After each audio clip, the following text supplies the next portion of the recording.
55 run से शिकस्त हुई, दूसरे मैच में 122 किया और आज 140 19 ओवर्स में किया। बैटिंग से सेटिस्फाई हैं? जी बिल्कुल।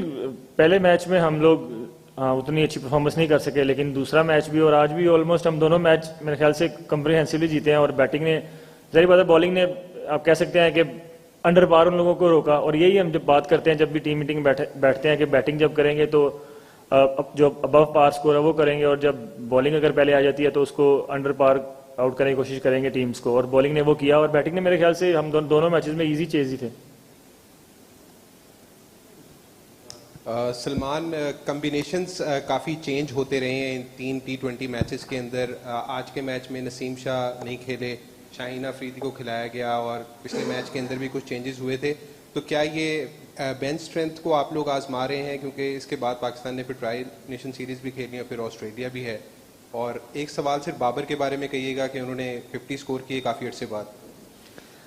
मुझे लगता है कम्बिनेशन नहीं चेंज हो रहा, हाँ प्लेयर्स चेंज हो रहे हैं, लेकिन रोल जो है वो सेम ही है। आप देखेंगे कि जो प्लेयर लाइक टू लाइक हम रिप्लेसमेंट रखते हैं, जैसे पिछले मैच में शाहीन नहीं खेला तो उसकी जगह सलमान खेला, और आज अगर नसीम नहीं खेला तो उसकी जगह शाहीन खेला। हम कोशिश यही, और जैसे उस्मान भी खेला उसकी इब्रार की जगह, तो कम्बिनेशन हमें पता है हमारा क्या है, लेकिन हाँ वो हम लाइक टू लाइक चेंज करते रहते हैं, क्योंकि हम अभी हमारे नेक्स्ट मेरे ख्याल से 14-15 गेम्स हैं 20-25 दिनों में, तो हमको कोशिश करनी है कि अपने प्लेयर्स को फ्रेश रखें। और हमारी बेंच स्ट्रेंथ अल्हम्दुलिल्लाह वैसी बन चुकी है कि कोई भी, जैसे सलमान आया दोनों मैचेस में आपके सामने उसकी परफॉर्मेंस है, और आज उस्मान तारिक ने आकर बॉलिंग की और उन्होंने डेब्यू पे इतनी अच्छी बॉलिंग की, और वो लगा ही नहीं कि उनका डेब्यू है, जिस तरह की उन्होंने बॉलिंग की है, और टफ ओवर्स उन्होंने भी किए हैं, उसमें 15वां 17वां ओवर भी किया है। तो मुझे लगता है कि मतलब काफ़ी अच्छी इस टाइम पे कम्बिनेशन बन गया हमारा। हाँ लाइक टू लाइक चेंज होती रहती है। और दूसरा बाबर, हम सब उसके लिए बहुत खुश हैं, और आई एम श्योर पूरा पाकिस्तान खुश है उसके लिए। और जब बड़ी गेम्स होती हैं आप देखते हैं बड़े प्लेयर्स को स्टेप अप करें, और वो उन्होंने आज किया, और I am very happy for him, और रियली होप कि वो इस तरह आगे कंटिन्यू करता रहे, और जो हम जिस बाबर को जानते हैं वो हमें देखने को आगे मिले नेक्स्ट 4-5 ईयर्स इंशाल्लाह। अच्छा सलमान भाई, ये बताइए कि बाबर के साथ जब पार्टनरशिप आपकी बड़ा अच्छी पार्टनरशिप लगी थी, और वही पार्टनरशिप की क्रूशल साबित हुई कि आप लोग मैच जीते, तब पिच के ऊपर क्या गुफ्तगू हो रही थी? क्योंकि डेफिनेटली बाबर जिस तरह प्रेशर एक फेज से होके आए हैं, उनका फॉर्म का मसला चल रहा था एक अर्से से, उनके साथ क्या गुफ्तगू चल रही थी, थोड़ा सा उसके बारे में बताइएगा। और उस्मान का आपने जिक्र किया, हम देख रहे थे कि आप बड़ा उनको चेयर अप कर रहे थे, जब वो विकेट्स भी ले रहे थे अपने ट्रेडमार्क स्टाइल में, आप उनको चेयर अप कर रहे थे। उन्होंने भी कहा था पीसीबी डिजिटल से गुफ्तगू में कि लाइफ पार्टनर शायद उनके लिए अच्छी साबित हुई है, कि अभी उनकी शादी थी और सिलेक्शन की कॉल आई है, तो उसको ज़रा थोड़ा समराइज कीजिए प्लीज़। बाबर और मैं मतलब हम एक दूसरे को काफ़ी देर से जानते हैं, हम मतलब कैसे अंडर 19 में अंडर 16 में भी पार्टनरशिप हमारी हो चुकी हैं, तो हम एक दूसरे को अच्छा जानते हैं। आप एक दूसरे को इतना अच्छा जानते होते हैं ना, तो फिर आप मुझे लगता है कि जब आप क्रीज पर मौजूद होते हैं तो वो हम बात यही कर रहे थे कि गेम को कैसे आगे लेके जा सकते हैं, क्योंकि हम दोनों एक्सपीरियंस इनफ है, हम दोनों को इतना आइडिया है कि यहाँ पर मतलब ज़्यादा रन हमें जरूरत नहीं थी, हमें 7-8 की रन की जरूरत थी, और हमको वो एक मतलब सिंगल डबल से भी मैच को जीता जा सकता था। तो हम वही कर रहे थे कोशिश के हम उसको मतलब गेम को थोड़ा लंबा करते जाएंगे, और बीच में एक ओवर ऐसा आएगा, जैसे बैटमैन का एक ओवर ऐसा आया था जो हमने लगाया, और उसके बाद गेम ऑलमोस्ट फिनिश ही हो गया। और उस्मान, ज़ाहिर बात है जब डेब्यू होता है, हम सब भी इस फेज से गुजरे हैं, तो आपके अंदर नर्व जरूर होते हैं। वो परफॉर्मेंस करके आए हैं, ज़ाहिर बात है वो मतलब दुनिया की लीग्स में भी बहुत अच्छा कर रहे हैं, लेकिन नर्व्स इंटरनेशनल क्रिकेट के जरूर रहते हैं, और मेरी कोशिश थी कि उनमें वो उन नर्व्स को उनको कंट्रोल करने में हेल्प करूँ। और माशाल्लाह उनकी शादी हुई है, और अभी डेब्यू, और इतना अच्छा डेब्यू है, तो अगर ये कह रहे हैं कि उनकी लाइफ पार्टनर लकी रही है, तो मेरे ख्याल से वाकई लकी है वो। सलमान, क्योंकि आप बाबर को इतनी अच्छी तरह जानते हैं, एक उनकी टेक्निक पे क्वेश्चन है। नॉर्मली वो स्वीप इतना ज़्यादा स्पिन को नहीं करते, आज हमने देखा 3-4 दफ़ा अर्ली इनिंग्स में वो स्वीप पे उन्होंने 2 चौके भी मारे, वो भी एक अटैकिंग शॉट के तौर पे यूज़ कर रहे थे। तो डू यू नो कि कोई एक मे बी ट्रेनिंग में भी इस तरह कुछ हुआ है कि आपने देखा हो कि वो थोड़ा सा अपने आप को अडेप्ट करना चाह रहे हैं? सर मैं ना एक चीज़ का, आप सब उनकी बैटिंग के फ़ैन होंगे ज़ाहिर बात है, और पाकिस्तान में भी, लेकिन मैं उनकी जो वर्क एथिक्स है ना, मैं उसका बहुत फ़ैन हूँ। जो वो जिस तरह प्रिपरेशन करते हैं ना, मुझे लगता है कि वो शायद पिछले, मैंने जो 4 साल से मुझे इंटरनेशनल क्रिकेट, मैंने इंटरनेशनल क्रिकेट में इतने अच्छे प्रिपरेशन करता किसी को नहीं देखा। वो परफॉर्मेंस कर रहा था नहीं कर रहा था, लेकिन मैं उसको दिखता था, वो अपनी प्रिपरेशन को बहुत अच्छा रखता था। और मुझे लगता है कि उनको इस चीज़ का आइडिया हो गया होगा कि मतलब उनको नई चीज़ें अडल करनी है इसमें अपनी गेम में,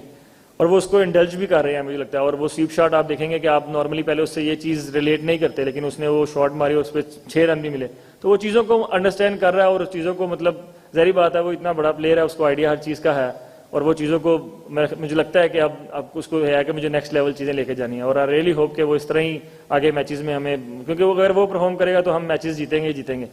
तो वो अच्छा साइन है। और मुझे लगता है कि वो इंशाल्लाह पाकिस्तान को अगले 4-5 साल जैसे ही पहले परफॉर्मेंस करता था वैसे ही करेगा इंशाल्लाह। सलमान, ये बताइएगा कि तीनों T20 मैचेस में टॉस जीत के पहले फील्डिंग का फैसला किया गया, इसकी कोई स्ट्रेटजी थी पीछे? और दूसरा, बाबर के बारे में सब सवाल पूछे, मैं भी पूछना चाहूँगा कि क्या बाबर आपके फ्यूचर प्लान का हिस्सा होंगे? अगर T20 वर्ल्ड कप आ रहा है तो आप समझते हैं कि तब तक बाबर मौजूद होंगे टीम में? सर आपने ग्राउंड देखा है, मतलब ऐसे लग रहा है जैसे मतलब समंदर हो गया, तो वो उसका सर रीज़न यही है, वो कोई ऑप्शन ही नहीं है आपके पास, क्योंकि इतने ड्यू पड़ जाती है फर्स्ट 10 ओवर्स के बाद पहली इनिंग में ही, तो वो तो मतलब एक सिंपल सा आप कह लें कि बहुत ही इजी डिसीजन है, क्योंकि इतनी ड्यू में बाद में बॉलिंग करना बहुत मुश्किल है। आपने देखा होगा उस टीम ने भी स्ट्रगल किया, और सर बिल्कुल क्यों नहीं, बाबर आजम है, मैं कह रहा हूँ कि वो इस फॉर्म में अगर खेलते रहे तो सर हम कुछ भी जीत सकते हैं, और अगर नंबर 3 पे इस तरह परफॉर्मेंस करते रहेंगे डे इन डे आउट या मोस्टली हर एवरी अदर गेम में, सर वो पाकिस्तान को मतलब वर्ल्ड कप भी जिता सकते हैं। अस्सलाम वालेकुम सलमान, मोहम्मद अमजद K21 न्यूज़ से। टीम ने काफ़ी देर बाद कम बैक किया है, इसके बाद जीत के बाद खिलाड़ियों का मोराल कैसा है और ड्रेसिंग रूम का माहौल कैसा है, इस बारे में बताइएगा। दूसरा, इस सेकंड पार्ट ये है कि दुनिया में क्रिकेट बड़ी फास्ट हो गई है और टीमें जो है वो बड़ा स्कोर कर रही हैं, लेकिन पाकिस्तान की टीम को देखा जा रहा है कि 125 से 150 तक स्कोर कर रहे हैं, और अगर कोई टीम ज्यादा स्कोर कर जाती है तो प्रेशराइज हो जाते हैं और वो चेज नहीं कर पाते। आगे वर्ल्ड कप आ रहा है, क्या इस परफॉर्मेंस के साथ आप समझते हैं कि वर्ल्ड कप में दुनिया की बेहतरीन टीमों का मुकाबला किया जा सकता है? सर आपने पहली बात की है कि हम बड़ी देर बाद कम बैक किया है। सर हम एक बांग्लादेश सीरीज आ रहे हैं, मुझे लग रहा है मतलब पिछले 4-5 महीने में, और एशिया कप का फाइनल खेला है, तो ये नैरेटिव जरूर है कि इस टीम की परफॉर्मेंस वैसी नहीं है। अगर आप फैक्ट पे बात करें तो सर हम मतलब हमारी परफॉर्मेंस बहुत अच्छी है, 70% हमारा विनिंग रेशियो है, और वो अगर किसी भी टीम जो नंबर 1 टीम में है उनका ऐसा रेशियो है। अब वो नैरेटिव ऐसा है, वो कैसा भी बना लें आप लोग। और अभी हम एशिया कप खेल के आए, उससे पहले ट्रांसनेशनल सीरीज खेली, उससे पहले वेस्ट इंडीज सीरीज खेली, उसमें आपने रन्स देखे हैं, यही रन्स थे 160 170, और जब हम बांग्लादेश के खिलाफ होम पे खेले थे वो पिचेस दूसरी थी, अच्छी पिचेस थी, उसमें हमने 200 रन भी बनाए थे। तो आपको अडॉप्ट करना होता है चीज़ों को कि उस विकेट पे कितने रन बन सकते हैं, और हम आगे गोइंग, तो हमने भी ये पिचे इसलिए बनाई क्योंकि हमें पता है कि गोइंग फॉरवर्ड हम श्रीलंका में वर्ल्ड कप खेलने वाले हैं, वहाँ पर मुझे नहीं लगता 170 180 वाले मैचेस होंगे, वहाँ पर यही 140 150, हाँ हो सकता है शुरू में 160 170 वाले हों, लेकिन अगर आप जब बिजनेस एंड में जाएंगे तो वहाँ पर मैचेस आपको इस तरह ही मिलेंगे 140 150। आई रिमेंबर वैसे 2012 का या 14 का वर्ल्ड कप था, मुझे अच्छी तरह याद नहीं है, तो आपने वो श्रीलंका में था, और वो वर्ल्ड कप जो वेस्ट इंडीज जीता था वो इस तरह ही वर्ल्ड कप था कि एंड वाले गेम्स 130 140 वाले थे, और मुझे नहीं लगता कि इस बार भी कोई गोइंग फॉरवर्ड उधर वर्ल्ड कप में कोई ज़्यादा चेंज होगा, इसी तरह की पिचेज आपको मिलेंगी। तो आपको वो देखना होता है कि पिच किस तरह का बिहेव कर रही है, और यहाँ पर क्या अगर पिच पे है ही नहीं 140 की पिच है तो हम मतलब वो फिर बेवकूफ़ों वाला काम ही है कि उस पर 180 190 बनाने चले जाओ।